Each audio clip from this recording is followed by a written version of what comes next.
Hi guys, Jeff here from TAP. Just with a diagnostic problem we've got in the workshop today regarding this Hyundai and airbags.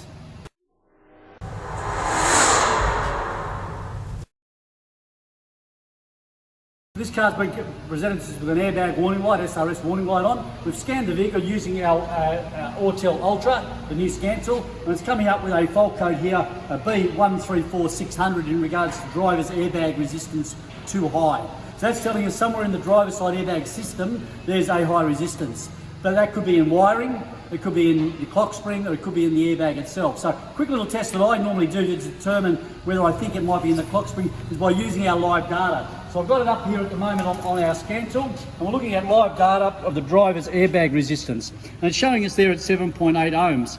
Interestingly, passenger side 2.3. I'd like to see it around that 2 level. But while we've got the car plugged in here, and what I like to do is actually get it on there, get the car running, which it is here now, and then while we turn the steering wheel, monitor that resistance. You can see that as I turn the wheel,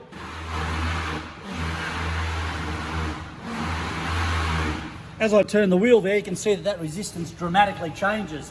That tells me that there's a problem in the clock spring. So as we're turning the clock spring, that the resistance inside there is changing dramatically. So I suspect that this is a clock spring problem. I'll pull it apart and then show you at the end what the test is again with a proper non-problem with the clock spring. We've put a new clock spring in this vehicle. Everyone would have done one of those.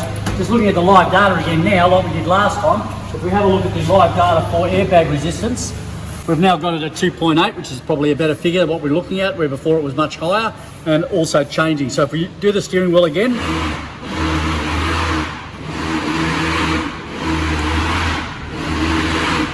staying constant at 2.8, which is exactly what we want to see. So again, we've got our validation there. We could prove beforehand what it was doing via our live data. Again, after the fix, validation again that it's been fixed. So we can now show the customer the before and the after.